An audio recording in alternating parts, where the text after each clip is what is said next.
আলহামদুলিল্লাহ। আপনার কি মনে হয় গতকাল যে একটা ট্র্যাজেডি দেখলাম আমরা ফেসবুকে, ইউটিউবে সব দিকে খুব ভাইরাল হয়েছে ট্র্যাজেডিটা, এটা নিয়ে অনেক রাজনৈতিক মহল অনেক ধরনের মন্তব্য করতেছে, এতে আপনার কি মনে হয়? আপনি কি মনে করেন?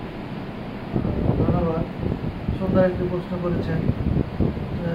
গতকালকে একটা মর্মান্তিক দুর্ঘটনা ঘটছে। প্রত্যেকটি সন্তানের ছেলেমেয়ে চাই যে আমার সন্তান আজ একটু ভালো জায়গায় লেখাপড়া করবে। কালকে যে একটা দুর্ঘটনা ঘটছে, সেই দুর্ঘটনা আসলে মেনে নেওয়া না। একটা বিমান, প্রশিক্ষণ বিমান, যেটা অনেক পুরাতন প্রশিক্ষণ বিমান, এবং যে ব্যক্তি চালাচ্ছিল, পাইলট ছিল, সেও কিন্তু তার লাস্ট, সে অন্য প্রফেশনালে চলে যাবে। সে যখন উঠাইছে তখনই পুটি দেখাই দিছে, কন্ট্রোল রুমে যোগাযোগ করছে, কন্ট্রোল রুম বলছে যে তুমি সেফটি রাখো। কিন্তু সে যখন বলছে যে বিমানটা নিচে নামে যাচ্ছে দ্রুত, তাহলে তুমি সেফটি হও, তখন বলছে যে না, এটা আমার জনসম্মুখের বাইরে যেতে হবে।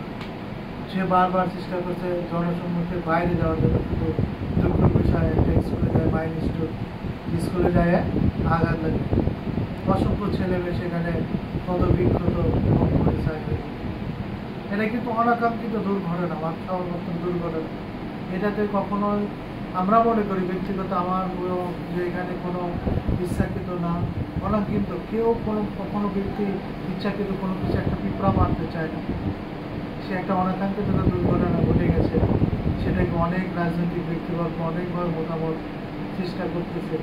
আবার অনেকেই দেখতেছে রাতের অন্ধকারে কেউ লিখতেছে বা ভিডিও ছাড়তেছে যে লাশ গুম করা হচ্ছে। কেন রে ভাই, এরকম লাশ গুম করবে কেন? ছোট ছোট বাচ্চা, তারা তো কোনো রাজনৈতিক ব্যক্তিবর্গ ছিল না, তার কোনো রাজনৈতিক কর্মী ছিল না, যে এক দলের কর্মী ওই দলের কর্মী না। তারা তো একটা সাধারণ কচি বাচ্চা, তারা তো এই বাংলাদেশ সম্পর্কে ততটুকু বুদ্ধি হয়নি, রাজনীতি সম্পর্কে ততটুকু বুদ্ধি তাদের ভিতরে আসেনি। তারা খেলাধুলায় ব্যস্ত ছিল, সবাই মাত্র পড়াশোনা শুরু করতেছে।